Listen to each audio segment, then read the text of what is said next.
DermaClip, a training video.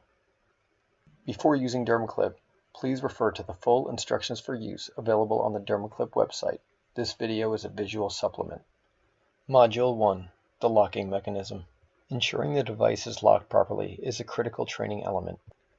When the device is not locked, it can slide open. When properly locked, this will not occur.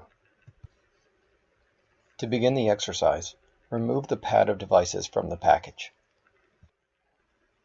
Use a marker to create a line on the plastic side of the packaging. This will simulate the wound or incision and allows users to practice without a partner or patient present. Use the plastic tabs to peel the device off the pad. Using this method ensures you do not touch the adhesive. When placing the device, align it so that the pads are on either side of the wound. Then smooth down the pads to ensure a good bond with the skin.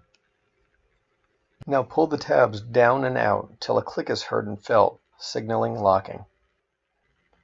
To ensure the device has been locked, manually check the closure by pulling the sides of the package. If the device was not locked, the device will slide open when put under tension. You can see it here in slow motion. Since the device was not locked, pull the tabs again until a click is heard to complete the closure. Once closed properly and locked, the device will remain closed even when put under tension. You can see it here in slow motion.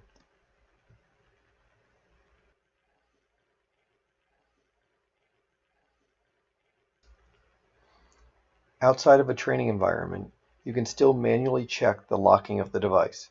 Simply push down on the center of the device to test if it is locked properly. If the device slides open when pressure is applied, it was not locked. You can also perform a visual check to identify if a device has been locked properly. When locked properly, the device is set in a full averted position.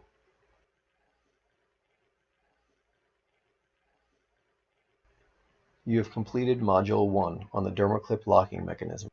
Module 2. Applying DermaClip to the skin. Before using the device, ensure the patient is not allergic to adhesive. Properly clean and dry the area before applying, including removal of all dirt and skin oils. Remove excess hair to ensure a good bond with the skin. Don't use over joints if the joint is not to be immobilized.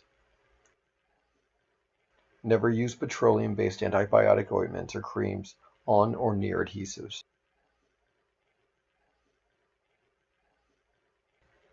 First, thoroughly clean and dry the area around the wound. Peel the device off the pad using the pull tabs. Place the devices starting at the end of the wound. You can use as many devices as required to close the full length of the wound. Devices should be placed 1 to 4 millimeters apart. Try not to overlap the adhesive pads. If needed, the devices can be slightly widened. When doing so, only touch the adhesive on its outer edge. Smooth the pads to ensure a good bond. To lock the device, pull the tabs until a click is heard and felt. Use the tooth near the center of the device to enhance your grip. Pull the tabs down and out as pulling up pulls the adhesive off the skin. The click marks a proper closure. Once you've confirmed the clips are locked, the tabs can be cut close to the locking mechanism. Dress the areas using your standard procedures. When applying a dressing, if any tapes are used, make sure that they do not touch the adhesive pads of the device.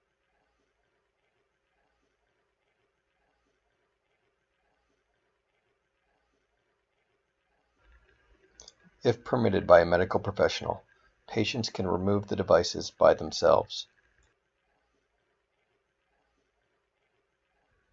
To remove, gently peel each side of the device towards the center of the wound.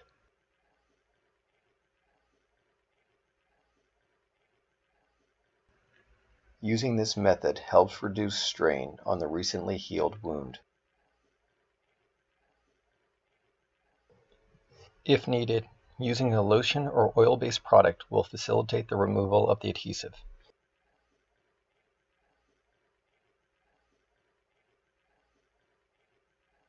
You have now completed Module 2 on skin application. For more information, email us or visit us on our website, www.dermaclipus.com.